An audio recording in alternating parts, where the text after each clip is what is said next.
안녕하세요. 매일은 아니지만 자주 듣고 있는 애청자 중 한 명입니다. 날씨가 덥더니 어느새 가을이 와서 하늘이 너무 예쁜 요즘이죠. 하늘 보셨어요? 올려다보는 하늘과 높은 곳에서 보는 하늘은 느낌 자체가 다르더라고요. 날이 좋아 가족들과 등산을 하러 갔는데 올라가는 건 힘들었지만 정상에 서니 그 해방감이 이루 말할 수가 없었습니다. 그러면서 제가 살아온 지난 날들이 떠올랐어요. 누구에게나 각자만의 힘듦이 있고 사연이 있는 거지만 사람 마음 변하는 건 한순간이더군요. 물론 저도 잘했다고는 할 수 없겠죠. 사람 말은 양쪽 이야기를 다 들어봐야 한다고 하잖아요. 그러니 변호사도 있고 검사도 있는 거고요. 판결을 받고 싶다는 건 아니고 이미 다 지난 일인데 저같이 살아온 또 다른 선택의 기로에 서 계시는 분이 계시다면 같이 들어주시고 공감해 주시면 좋겠습니다. 산을 오르는 것 같았던 제 삶에 대해 이제는 말해도 되겠죠? 제 인생이 그랬어요. 늘 오르막을 오르는 것 같았죠. 그렇다고 막 힘들게 살았던 건 아니었습니다. 저는 이남 일녀 막내로 태어나 유복한 환경은 아니지만 막내 고명딸로 사랑받고 컸습니다. 나이 터울이 좀 있다 보니 오빠들도 부모님도 많이 아껴주셨고요. 잘해도 잘한다, 못해도 잘한다, 그렇게 자랐던 것 같습니다. 다른 오빠 있는 친구들 보면 엄청 싸우고 하던데 저희 집은 안 그랬답니다. 한참 클 나이라 먹고 싶은 것도 하고 싶은 것도 많았을 오빠들은 뭐든 저부터 챙겨줬죠. 덕분에 부모님이 마음 놓고 맞벌이로 일도 다니시고 오빠들은 대학까지 다 갔었고요. 하지만 두 분 벌이로 비싼 등록금을 감당하기엔 벅찼던 것 같아요. 그렇다고 공부 잘하는 오빠들 등록금을 안 내줄 수도 없는 노릇이었죠. 큰오빠는 법대로 진학해서 검사가 되는 목표가 있었고요. 작은 오빠는 아직 꿈은 없었지만 뭐든 열심히 하는 사람이었습니다. 둘 다 공부를 잘하는 건 저희 집에서 당연한 일이었고요. 어느 날 큰오빠가 제대를 해서 복학을 하고 둘째 오빠가 대학교 입학을 앞두고 있던 날이었어요. 엄마의 한숨이 늘어나는 걸 봤습니다. 한숨 쉬다 저랑 눈이 마주치며 웃어주시는데 제가 모를 거라 생각하셨던 것 같습니다. 저도 그땐 이미 고등학교 진학을 어디로 할지 정할 시기라 그만큼 머리가 컸는데도 말이죠. 막내는 나이가 60을 먹어도 막내라는 말이 맞나 봅니다. 아마 그랬던 것 같습니다. 공부를 잘하긴 했는데 조금 경쟁률이 높은 과를 지원해서 전액 장학금을 받지는 못했고 작은 오빠는 그냥 바로 자원 입대를 하려고 하더군요. 당연히 부모님이 말리셨죠. 공부도 다 때가 있는 건데 놓치면 안 되는 거라고. 걱정하지 말고 공부나 하라고 하셨습니다. 그때 사회 분위기가 남자들은 무조건 대학을 가야 하는 분위기였습니다. 학자금 대출을 알아보러 다니시는 부모님 모습이 너무 밟혔어요. 어서 빨리 돈을 벌어 도움을 드리고 싶기도 했죠. 그 뒤 오빠들은 장학금을 놓치지 않고 학교를 다녔습니다. 그럼에도 불구하고 어머니의 한숨이 뇌리에 박혔던 탓일까요? 저는 상고로 진학하기로 결심했습니다. 저도 공부 잘하는 오빠들 덕분에 공부를 못하는 편은 아니었어요. 나름 학교에서도 상위권이라 선생님들은 당연히 제가 인문계로 진학할 거라고 찰떡같이 믿고 계셨고 아마 부모님도 다른 생각은 안 하셨던 것 같아요. 바쁘신 엄마가 처음으로 학교에 오셔야 했는데 항상 일하시느라 운동회도 못 오시던 분이었거든요. 그게 또 선생님에게 안 좋은 소리를 들으셔서 제 마음이 너무 아팠습니다. 어머니, 공부를 잘하는데 왜 상고를 가려고 하는지 모르겠네요. 집안이 많이 어려우세요. 네? 저희 미정이가 상고를요? 네, 무슨 생각으로 저러는 건지 모르지만 요즘은 여자들도 인문계 가야 대학도 가고 하고 싶은 거 하고 살지 않겠습니까? 좀 설득 좀 해봐 주세요. 미정아, 상고는 왜 가려고 그래? 누가 상고 가라고 했어? 엄마, 나 공부 잘하는 거 알잖아. 오빠들 때문에 이 정도 하는 거지. 인문계는 왜 가는 건데? 대학 가려고 가는 거잖아. 난 대학 안 갈 건데 굳이 인문계 갈 필요가 없잖아. 며칠 동안 오빠들부터 아빠까지 저를 설득하려고 애썼지만 제가 한 번 고집 피우면 절대 꺾지 않는다는 걸 모두 잘 알고 있었습니다. 그렇게 저는 상고로 진학했고 장학금을 받으며 다녔어요. 성적도 물론 좋았고요. 덕분에 남들보다 빨리 취업 전선에 뛰어들 수 있었는데 내가 목표로 했던 은행은 근처에도 못 갔지만 말입니다. 이것은 참 세상은 인맥으로 돌아간다고 내정받은 건 저였는데 무슨 연줄이 있는 건지 학교 오는 둥 마는 둥 하는 아이가 선발됐다고 하더군요. 그때 좀 힘들었죠. 세상이 다 밉게 보이고 그래도 어쩌겠어요. 바뀌는 건 없더라는 겁니다. 저는 은행 대신 제법 큰 공장 회계과에 들어가게 되었습니다. 은행도 아니고 뭐 힘들게야 하겠냐고 주판만 두드리고 서류 정리만 잘하면 된다고 들었거든요. 주판이 어떻게 생겼는지, 내 책상은 어디 있는지, 전 계산은커녕 매일매일 청소만 하다 왔어요. 선배들이 자기 빨래까지 가져다 놓은 것도 분말 없이 빨아야 했고요. 그 시절 따뜻한 물이 나오는 건물이 어디 있었나요? 호텔에서나 나왔겠지. 추운 겨울엔 얼어붙은 손을 호호 불면서 빨래를 해야 했습니다. 집안일이라고는 해본 적이 없었던 저는 손빨래가 그렇게 힘이 들었습니다. 요령이 너무 없었던 거죠. 빨래하고 들어오면 손이 얼어 타자를 칠 수가 없어 사무실 일은 더 못했고 그러다 보면 일 느리다고 구박받고 계속 그런 일상의 도돌이표였습니다. 심부름도 한 번에 시키는 법 없이 다녀오면 다른 사람이 불러서 또 시키고 뭐 그런 식이었답니다. 그러니 일을 제대로 배울 수 있는 환경이 못 되었던 거죠. 요즘 같으면 바로 신고감인데 저희 때는 신고가 어디 있겠습니까? 그냥 다녀야 했습니다. 좀 지나니까 이골이 나기도 하고 오기가 나서 어디 두고 봐라 하는 마음에 제일 먼저 출근해서 청소해놓고 얼어있는 손 녹여서 일하고 선배들이 일 시키기 전에 미리미리 예상해서 다 해놓고 마지막까지 정리 다 하고 퇴근하길 반복했어요. 인생의 암흑기를 말하라고 하면 딱 그때라고 말할 수 있을 정도였습니다. 하지만 어둠이 계속되는 법은 없잖아요. 점점 해가 뜨기 시작했습니다. 그러다 보니 서류 업무도 조금씩 저에게 돌아오더라고요. 아시다시피 전 청소보다는 공부 쪽이 체질에 맞는 사람이라 전 제자리를 찾은 사람 마냥 업무 처리를 거침없이 해나갈 수 있었습니다. 언제 또 청소를 빨래를 시킬까 싶어 얼른 업무를 처리해 나갔죠. 물론 배울 것도 많았지만 크게 실수하는 일 없이 빠른 속도로 처리하다 보니 선배들이 너도 나도 할 것 없이 저에게 일을 주더라고요.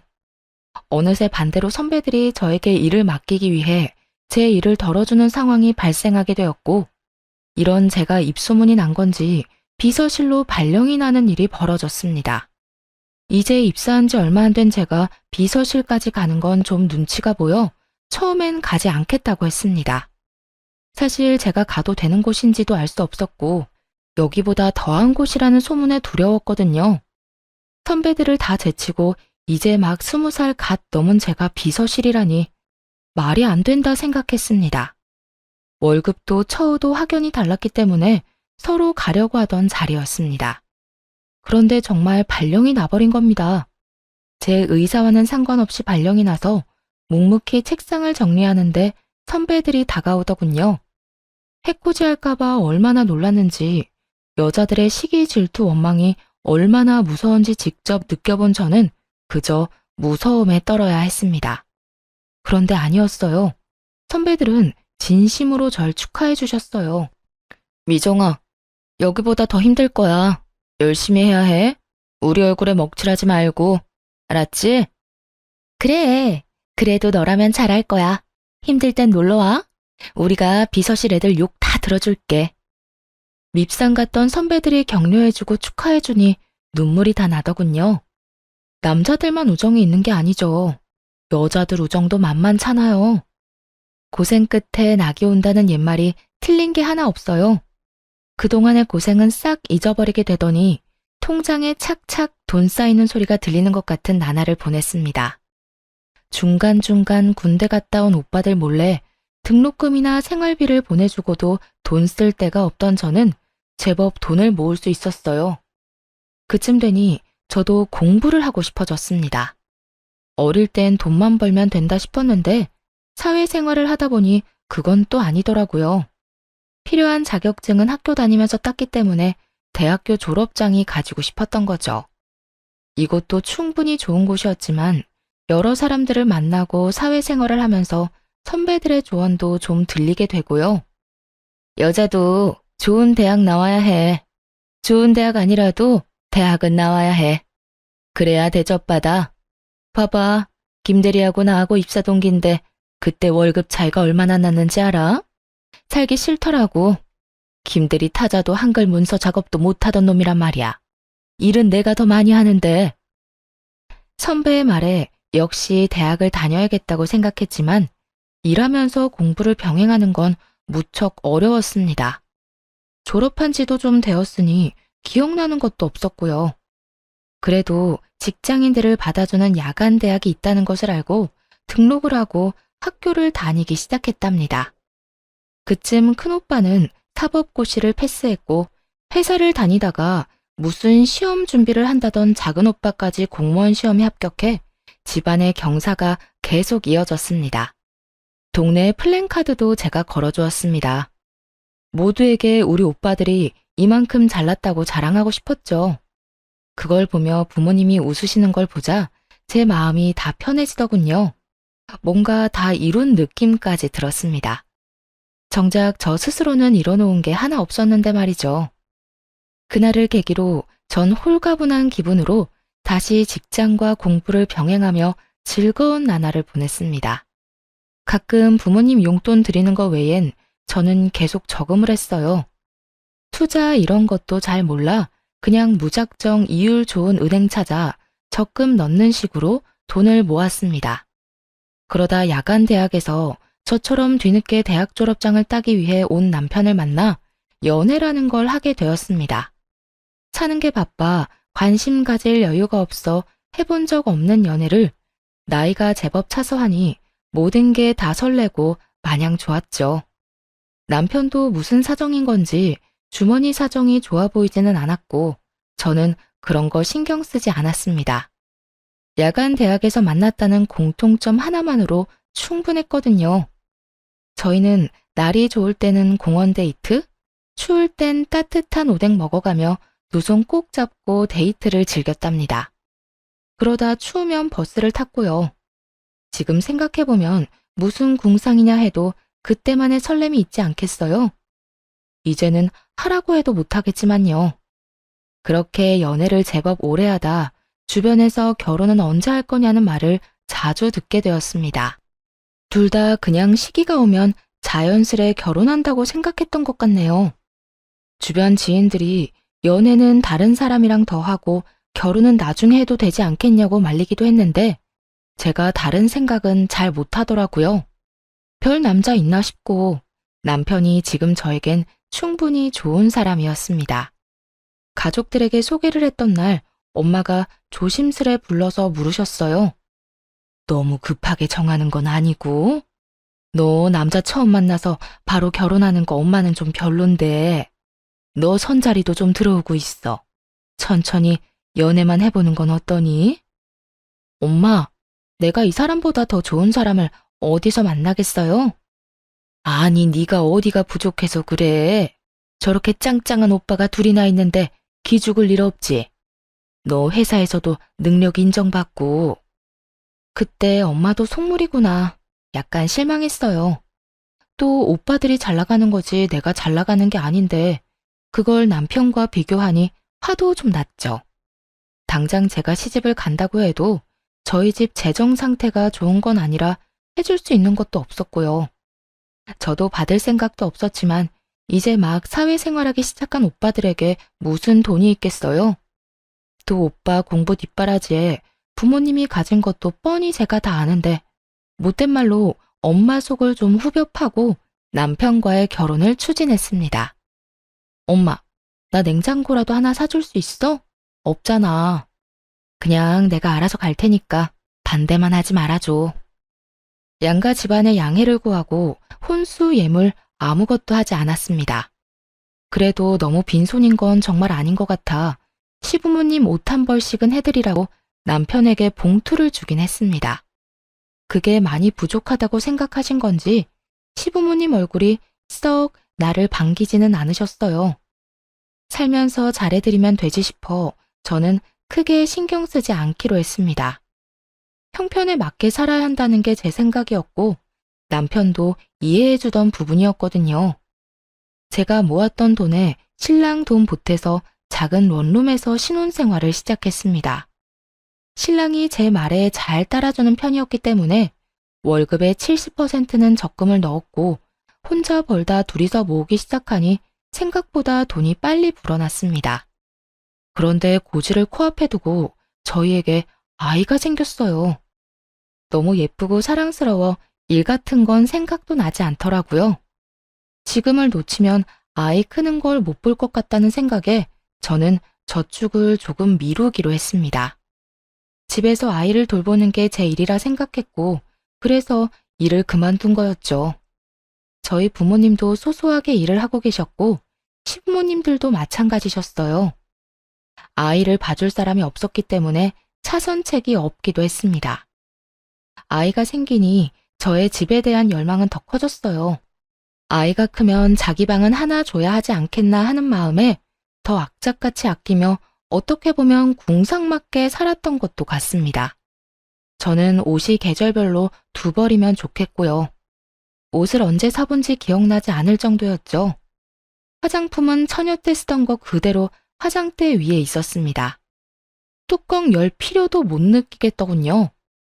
그래도 아이 얼굴엔 로션 발라주고 신랑 옷은 계절별로 사주며 오롯이 제 것만 줄여 나갔습니다. 아이가 클수록 돈이 많이 들기 시작했어요.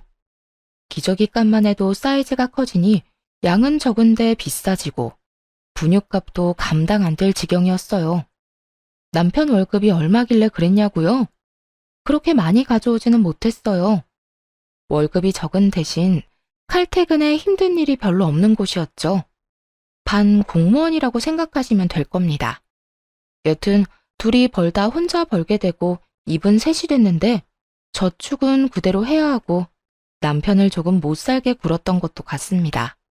먹는 것도 그냥 반찬 하나에 밥, 국 정도면 먹는 저와 달리 남편은 안 먹어도 한 상 차려 먹는 걸 좋아하는 편이었으니 얼마나 맵기가 불만이었을까요? 한 번씩 친정에서 반찬 좀 주면 잘 차려주지 매일 그런 밥상은 힘들었습니다. 반찬이 생겨도 며칠에 나눠서 먹고는 했으니까요. 당연히 남편도 이해해준다고 생각했어요. 그래도 다른 건 남들 못지않게 신경 써주고 있다고 자부했으니까요. 그런데 어느 날부터 남편이 안 하던 반찬 투정도 하고 짜증을 입에 달기 시작했습니다. 안 그러던 사람이 그래서 외벌이라 힘든 거지 하고 이해하고 넘어갔습니다. 확 변하면 눈치라도 챌 수 있었을 텐데 차츰 변하는 걸 알아채기엔 저도 아이를 키우느라 정신이 너무 없었네요. 그냥 단순히 남편이 밖에서 힘든 만큼 더 아끼고 아이를 잘 키워야지 하는 생각밖에 하지 않았죠. 그러다 드디어 제일 큰 금액이 든 적금 만기일이 다가왔습니다. 저는 미리 집을 보러 다녔어요. 집이라는 게 발품도 팔아야 같은 값이라 해도 더 좋은 집을 구한다고 동네 부동산 사장님이 그러셨거든요. 세대, 여기 슈퍼 건너편 2층 벽돌집 알지? 거기가 지금 금매로 나왔어. 나쁜 일로 나온 게 아니라 이민을 간다고 빨리 처분해달라더라고. 생각 있으면 보러 와. 여러 군데 집을 보러 다니다가 괜찮은 집이 금매로 나왔다는 연락을 받고 보러 갔더니 정말 마음에 딱 드는 그런 집이었습니다. 그 집을 보는 순간 저는 이미 머릿속으로 인테리어도 끝내고 이사날을 언제로 하면 될까 생각 중이었다니까요. 저녁에 남편이 오기만을 기다렸다가 집 이야기를 꺼내자 남편 반응이 좋지 않았습니다. 집? 집을 꼭 지금 사야 해? 지금 부동산 분위기도 안 좋은데 더 기다렸다가 사도 괜찮지 않을까? 그럼 언제 사? 적금 만기됐고 대출 조금만 받으면 살 수 있는데 금매로 나온 거라 금방 나갈 거란 말이야. 이 가격에 그 집 못 산다고. 됐어. 집은 다음에 사. 부부 회의는 결렬되고 말았습니다. 저희는 싸움 아닌 싸움을 했고 남편은 그 길로 나가더니 들어오지 않았고요. 저는 남편은 차차 설득하면 된다고 생각하고 일단 계약금을 걸기 위해 은행을 찾아갔습니다. 그런데 이게 무슨 일인가요? 만기 통장에서 찾을 수 있는 돈은 없었습니다. 대체 무슨 일이 일어난 건지 처음엔 도통 알 수 없었습니다. 내 명의 통장을 누가 건드릴 수 있다는 말인지, 요즘은 신원 확인도 잘해서 본인 아니면 통장 거래도 안 된다고 알고 있었는데 말이죠. 사모님, 2달 전에 온라인으로 해지 신청하시고 인터넷 뱅킹으로 이체하신 이력이 있으십니다. 모바일 OTP도 받으셨네요. 휴대폰 한번 보세요. 대체 누가 내 휴대폰에 은행 어플을 깔아 해지를 하고 이체를 했다는 건지 멍청하게 그때까지도 전 남편을 의심하지 않았습니다. 그냥 어떻게 그게 가능하지? 라고 바보 같은 생각만 했죠. 저기 이체된 계좌주 명이 땡땡땡입니다. 바로 남편이었죠. 하늘이 무너지는 것 같았습니다. 돈을 떠나서 믿었던 사람에게 배신당한 느낌에 정신을 차릴 수가 없었습니다. 남편은 내가 모를 거라 생각했던 걸까, 내가 그렇게 바보 같았나 싶었습니다. 몰라서 안 한 게 아니라 돈 거래를 할 일이 없어 인터넷 뱅킹도 일부러 깔아두지 않았는데 이게 독이 될 줄이야 누가 알았겠어요. 은행에서 돌아오는 길이 천리말리길 같았습니다. 유치원을 다녀온 아이를 보자 덜컥 눈물부터 나더군요. 자기 방에다 예쁜 침대하고 책상을 갖고 싶어 했는데 엄마가 금방 해줄게, 조금만 기다려 라는 말에 너무 기뻐하던 아이였는데, 아이를 안고 울고 있는데 남편이 들어왔습니다. 저희는 처음으로 아이 앞에서 부부싸움을 했어요. 눈에 불덩이라도 떨어진 건지 아무 생각도 안 나더군요. 당신, 얘기 좀 해. 오늘 적금 찾으러 갔다 왔어. 근데 돈이 없더라? 나 빈 통장만 들고 되돌아왔다고. 1,000만 원도 아니고 억 단위 돈을 어디다 썼어? 왜 말도 없이 뺀 거야? 어, 걱정하지 마. 투자 좀 했어. 당신 창기 알지? 그 친구 사업 대박 나서 이번에 확장하는 건데 거기 투자한 거야. 곧 100배로 불려줄게. 더 크고 좋은 집으로 이사 가자. 알겠지? 100배라는 말을 믿을 수 있어? 그러다 잘못되면 투자 아무나 하는 거 아니야. 아무나? 내가 아무나야? 막말로 그 돈 내 월급도 들어갔잖아. 공동재산인데 내가 쓰면 안 되는 거야? 그 말이 아니고 상의를 먼저 하고 했어야지. 그렇게 마음대로 써버리면 그러다 잘못되면 나한테 뭐라고 하려고 그랬던 건데? 잘못될 일 없어. 창기가 그럴 일 없다고 했어. 확실하다고 했다고. 당신이 집에서 살림만 해서 사회 돌아가는 걸 몰라서 그래. 신재생 에너지가 뭔지는 알아? 모르잖아. 모르면 그냥 가만히 있어. 초조한 나날을 보내다 결국 사단이 나고야 말았습니다. 남편은 공황장애가 온 사람처럼 불안해하며 이상한 증상을 보이더니 회사도 가지 않는 것 같았습니다. 그러다 어느 날 통화를 하더니 욕을 하고는 폰을 집어 던지더군요. 느낌이 왔죠. 아, 잘못됐구나. 100배 넘는 수익이라니요. 그건 다단계였습니다. 처음엔 수익이 통장에 짱짱하게 찍혀 사람 속이기 딱 좋죠. 그걸 보고 창기라는 남편 친구가 속아서 시작을 하고 친구를 찰떡같이 믿은 남편은 제대로 알아보지도 않고 투자를 한 거였죠. 공중에서 돈다발이라도 뿌려봤으면 덜 억울했을지도 모릅니다. 한참 오르막을 오르다 정상에 다 왔다 했더니 더 가파른 길이 나타난 겁니다. 아니, 절벽이 나타난 거죠. 남편은 몇 날 며칠 술만 마셨어요. 저러다 급성 간경화로 죽는 건 아닐까 걱정될 정도였습니다. 미우나 고우나 제 남편 아니겠어요? 저는 다시 시작한다는 기분으로 남편을 다독였어요. 다시는 이러지 마. 사라진 돈, 그냥 없었던 돈이라 생각하고 다시 모으자. 그러니 정신 좀 차리고 당분간 집에서 좀 쉬어. 남편도 면목이 없었던 건지 조용히 받아들이더군요.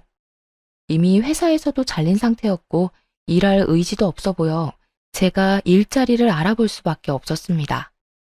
돈복은 없어도 일복은 있는지 마침 연락해본 직장 선배에게서 자리가 났다는 소식을 듣게 되었죠. 몇 년의 공백이 있었지만 저를 기억하고 있는 분들은 많았어요. 복귀한다고 하니 반겨주셔서 너무 감사했습니다. 그렇게 저는 남편 대신 한 가정의 가장이 되는 길을 택했어요. 남편이 그렇게 되기 전만 해도 성실히 일해온 건 분명한 사실이니까요. 남편에게도 휴가를 주는 거였죠. 그런데 남편은 저에게 받는 용돈이 아무래도 부족했던 건지 저 몰래 오빠들을 찾아가거나 친정엄마를 찾아가서 손을 벌리는 한심한 사람이 되어버렸습니다. 하지만 모른 척 기다렸어요. 전 아이 아빠를 믿었거든요. 다시 일어설 거라고. 외벌이는 힘들었지만 역시 직장 생활은 저의 삶에 활기를 불러일으켜 주었습니다. 힘든 일은 금방 잊어버리게 되더군요. 그러다 친정엄마가 점심때 회사로 찾아오셨어요. 경희 아줌마 알지? 저번에 그 아줌마 따라 경매에 가봤거든. 다들 하나씩 적어내길래 그냥 한번 적어냈는데 내가 낙찰받았지 뭐냐? 무려 서울에 있는 50평대 아파트였습니다. 무슨 사연으로 경매에 나온 건지 모르지만 엄마가 낙찰받은 가격도 그렇게 낮은 금액도 아니었죠. 저에게 돈을 달라고 오신 건가? 드릴 돈이 없는데 괜한 걱정부터 들었습니다. 저희 집이 이렇게 된 걸 엄마는 모르셨거든요. 엄마가 돈이 어디 있어서. 응, 네 오빠들도 일하니까 돈 금방 모이더라. 내 새끼들이 다 착하잖냐. 너도 그렇고 벌어서 나 갖다 주잖아. 이 나이 먹고 이제 돈 쓸 데도 없고 해서 그냥 한번 해본 건데 그네한테 물어보니 괜찮은 거라고 낙찰 받으라 해서 받았어. 그리고 너 시집 갈 때 집에 돈이 너무 없어서 아무것도 못 해준 거 엄마가 마음이 안 좋았는데 그래서 말이야. 이거 너 해라. 엄마. 네가 그동안 하고 싶은 거 못하고 모은 돈 다 우리한테 쓴 거 알아. 그거의 10분의 1도 안 되겠지만 이거라도 해서 시댁에서 어깨 펴고 살으렴. 엄마가 그렇게 말하는 이유가 있었어요. 사실 무슨 피해의식인지 없이 살수록 없는 사람을 더 업신여긴다는 거 여러분은 느껴본 적 있나요? 전 우리 남편 집을 보면서 그걸 딱 느꼈습니다. 그래서 결혼할 때 혼수나 예물을 무리해서 해가나 봅니다. 제가 너무 아무것도 없이 시집을 가다 보니 남편 집에서 은근히 저희 집을 무시하긴 했거든요. 굳이 비교를 하자면 저희 친정이 훨씬 나은 집이었는데 많은 무시를 당한 게 사실이었습니다. 엄마는 다 알고 계셨나 봐요. 임신하며 공부도 중단해 결국 졸업장은 따지도 못했으니 난 고졸이고 남편은 졸업장을 따서 대졸이었죠. 그런 걸로도 사람을 무시하더라고요. 당신 아들이 돈 날려먹은 건 신경도 안 쓰고 오빠들은? 오빠들도 결혼할 때 필요하잖아. 오빠나 주지 왜 나를 줘? 그네가 돈 보탰어. 너 주라고 먼저 얘기하더라. 너한테 투자해야 내가 늙어서 편할 거래. 너무 감동해서 눈물이 앞을 가리더군요. 이사갈 준비에 마음이 들떠 있을 때였어요. 남편에게 서프라이즈로 놀래켜줄 마음으로 아무 말 안 했고요. 30평도 크다 했는데 50평이라니. 생각지도 못한 평수에 아이방 하나, 부부방 하나, 손님방 하나 해도 방이 남아돌고 시부모님을 모실까 생각 중이었는데 남편이 갑자기 이혼을 하자며 이혼 서류를 내밀더군요. 당신 같은 짠순이랑 사는 거 이제 더는 못 해먹겠어. 여자가 어디 꾸미는 구석이라도 있어야 예쁘게 봐주기라도 하지. 화장은 하고 다녀? 회사에서 그러고 다니면 안 잘려? 그 옷은 유니폼이야? 맨날 똑같은 옷 입고 나가고. 당신 무슨 소리야? 갑자기 왜 그래? 말 나온 김에 그냥 정리하자. 나 만나는 사람 있어. 애는 네가 데려가. 내가 혼자 벌어서 그동안 고생한 거 알지? 나도 더 늦기 전에 남들처럼 살아보고 싶다. 그러니까 그냥 이혼하자. 갑자기 왜 이러는지 모르겠어. 무슨 일 있어? 막말로 네가 우리 집에 잘하기를 했냐? 나한테 해준 게 뭐 있어? 맨날 돈돈거리며 통장이나 끼고 살았지. 나한테 관심이나 있었어? 여보, 그거야. 우리 잘 살아보려고 집 한 채 가지고 있으면 당신도 부담 줄고 집 담보 잡아서 사업이라도 할 수 있는 건데 그러려고 아둥바둥한 걸 그렇게 말하면 난 어떡하라고. 그러니까 난 이제 그런 거 신물이 나니까 너 혼자 하라고. 아니면 마음 맞는 사람 찾아서 둘이 해보던지. 같이 고생해서 왜 그래. 며칠 전에 엄마가 서울에 50평대 아파트 경매로 낙찰받아서 나 주셨어. 계약서 받으면 당신한테 말해주려고 한 건데 거기 위치도 너무 좋고 학군도 좋아서 다른 데 이사 갈 필요도 없어. 평생 쭉 살면 되고 방도 많아서 당신 부모님 같이 모시고 살자. 그래? 그럼 그거 그냥 다시 팔아서 재산 분할하고 너는 너, 나는 나. 이렇게 따로 새 삶 살자. 여보, 내가 더 잘할게. 이제 고생 끝났는데 그렇게 말하지 말고 어머님 아버님에게도 더 잘할게. 그동안 섭섭한 게 있으면 다 말해. 다 고쳐볼게. 하지만 남편은 막무가내였어요. 어떤 말을 해도 들어주지 않았고 저는 시부모님을 찾아갔죠. 좀 말려달라고 말이죠. 하지만 오히려 시부모님이 빨리 도장 안 찍어주냐며 저를 나무라셨어요. 어여 도장이나 찍어줘라. 각자 갈 길이 다르면 놔주는 것도 서로를 위해 좋은 거야. 너도 너랑 끝맞는 사람 만나서 새 살림 차리면 되지 않겠니? 네? 어머니, 그게 무슨 말씀이세요? 네가 뭘 우리 집에 시집와서 기여한 게 있니? 그냥 혼인신고만 하고 산 거 나 좀 부끄러웠다. 내가 축의금 낸 것만 얼만데 그런 거 하나도 못 받고 예물도 없이. 어쨌든 빨리 해주려무나. 어머니, 그 일 진짜 여자 생겨서 그러는 거예요? 믿을 수가 없어요. 바람 핀 건 아니고 그냥 우리 애를 좋다고 쫓아다니는 여자가 하나 있어.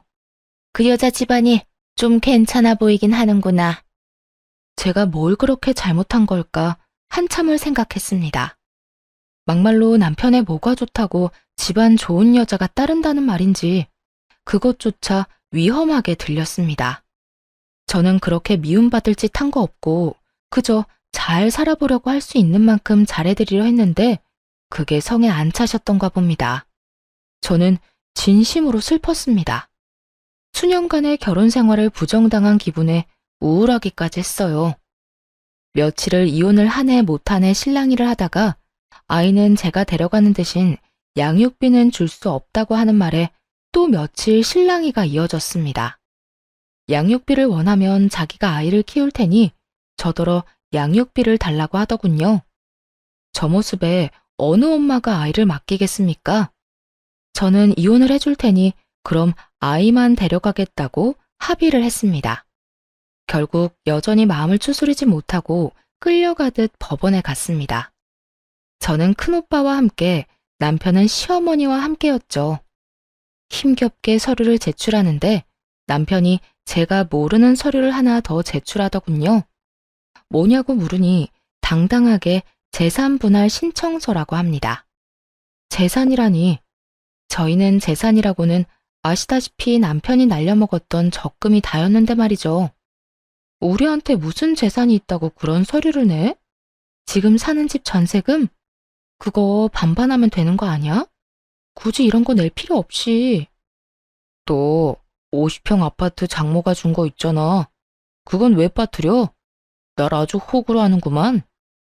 아니, 그건 엄마가 나한테 준 거지 당신 건 아니잖아.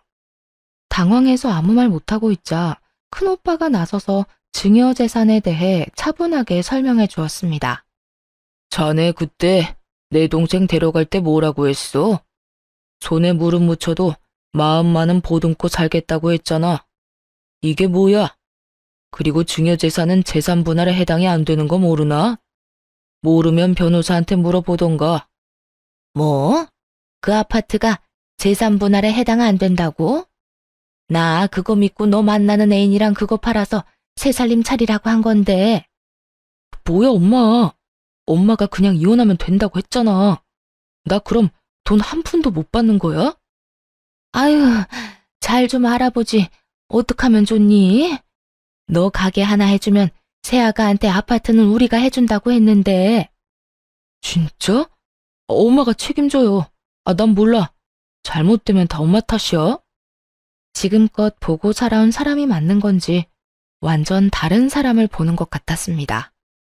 무엇에 홀려도 단단히 홀렸던 게 아닐까 했죠. 저런 사람을 남편이라고 받들고 살다니 제 자신이 한심하기 이루 말할 수 없었죠. 순식간에 콩깍지가 벗겨졌는지 정남이가 뚝 떨어졌습니다. 이혼 서류 제출만으로는 이혼이 바로 되지는 않더군요. 이혼되기까지는 꽤 긴 시간이 필요했습니다. 조정기간 이런 것도 필요했고요. 먼저 이혼을 요구한 남편은 아파트가 재산 분할이 안 된다고 하자 말을 바꿨습니다. 하지만 제가 이제 같이 살 마음이 없어진 지 오래였고요. 제가 끝까지 이혼하겠다 하니 갑자기 그럼 아이는 자기가 키우겠다 하더군요. 언제는 나보고 데려가라고 하더니 웃음밖에 안 나왔습니다.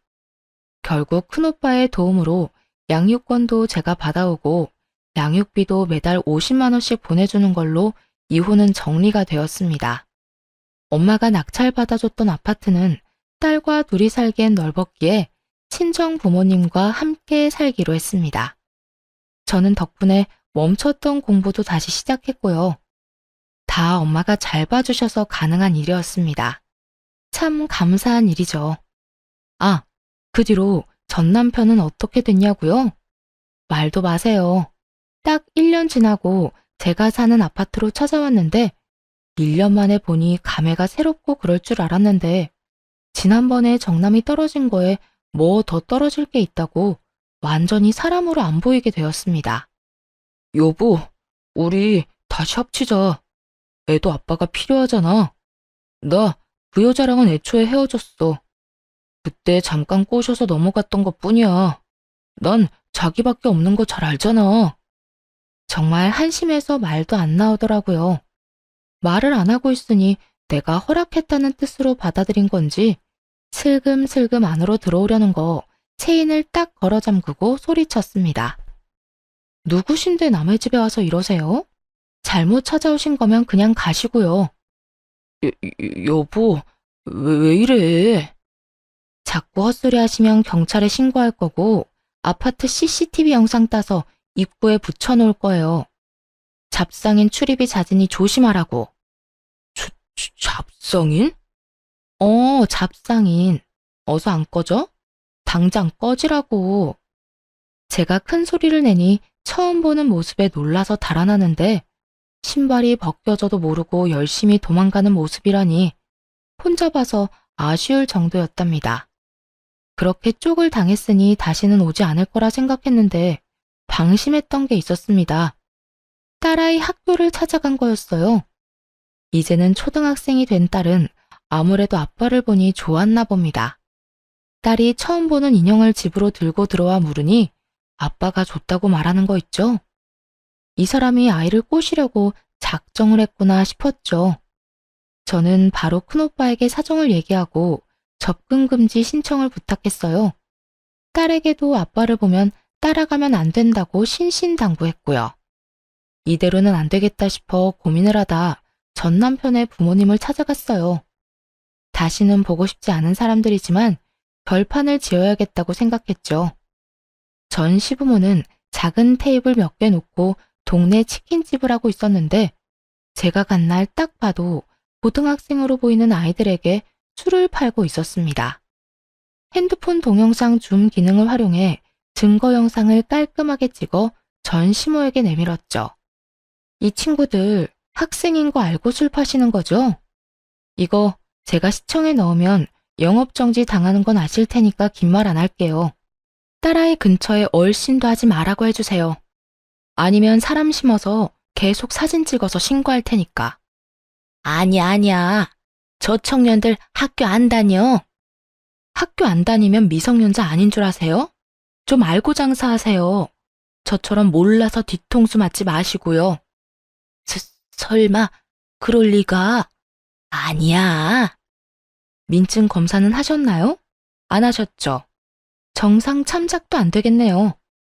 아이고, 이 나쁜 년. 무슨 심보로 그러는 거야?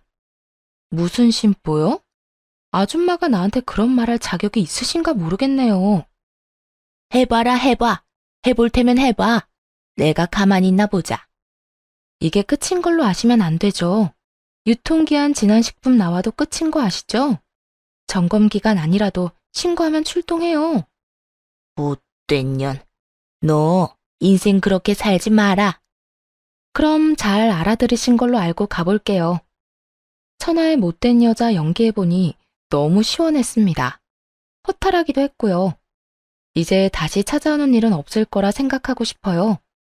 다음날 모르는 번호로 연락이 왔습니다. 바로 전 남편이었습니다. 만나자고 하는 걸 싫다고 하니 그럼 전화통화 잠깐만 하자고 해서 그러자 했더니 구구절절 사연을 읊더군요. 전 귓등으로도 듣지 않았어요. 전 같이 사는 동안 함께 잘 살아보고자 최선을 다했고 최선을 다한 결과가 배신이었으니 그럴만하다고 생각했습니다. 그러니 전혀 아쉬운 게 없었죠. 진짜 다시 기회 줄 수는 없는 거야? 나 당신하고 열심히 살았잖아. 우리 딸은 나 보고 싶어 하잖아. 딸만큼은 만나게 해줘야지. 내가 이혼할 때 당신이 나보고 키우라고 해서 딸한테 아빠는 자식 같은 거 안 키운다고 했다고 다 말했어. 그러니 신경 쓰지 마. 그럼 우리 엄마 가게 신고하지 말아줘. 부탁이야. 당신 하라는 대로 할 테니까. 나 분명히 말했는데. 당신이 또 찾아오면 시청이든 경찰서든 신고할 테니까 각오하시라고. 나 얼마든지 할 수 있는 거 알지? 알지. 형님들이 어떤 분이신데. 응, 알면 됐어. 그러니까 이제 다시는 연락하지 말고 당신 뜻대로 나 같은 구질구질한 사람 찾지 말고 좋은 사람 찾아서 행복하게 살기를 바랄게. 그 이후 남편은 정말 땅으로 꺼진 사람처럼 사라졌습니다. 연결된 사람들이 있어 가끔 소식이라도 들려왔는데 한동안 들리는 소식이 너무 없어 궁금해지기까지 하더군요. 어딘가 잘 살고 있겠지 하고 생각하려고요. 그리고 저는 직장과 학교를 병행하며 열심히 살고 있습니다. 지금 졸업을 앞두고 졸업 논문을 쓰다가 쉴 겸 사연을 쓰다가 길어져 버렸네요. 여기저기서 남자 소개시켜준다고 하는데 아직은 혼자가 좋습니다. 아마 계속 혼자일 것 같습니다. 안 해본 일이 많아 하나씩 일어나가는 쾌감에 요즘 사는 재미가 너무 좋네요. 집에 대한 갈망 때문인지 부동산 공인중개 자격증도 도전해 보려고 합니다. 제 인생은 지금 산 어디쯤인 걸까요? 다시 정상을 올라가고 있는 중일까요? 여러 봉우리 중 이제 막 하나를 넘은 건 아닐까 합니다. 산에 오르려면 오르막을 올라야 하고 결국 내리막을 내려와야 집으로 갈 수 있듯이 욕심 안 부리면 힘든 일도 금방 지나가는 것 같습니다. 이거 들으시는 여러분도 힘든 일만 생각하지 마시고 뒤도 돌아보고 옆 사람도 가끔 의심하면서 인생 즐기면서 사시면 좋겠습니다. 그러다 가끔 산에 가셔서 깨끗한 공기 마시면서 기분 전환해 보시는 것도 추천드리고요. 긴 이야기 들어주셔서 감사드립니다. 일교차 심한데 감기 조심하세요.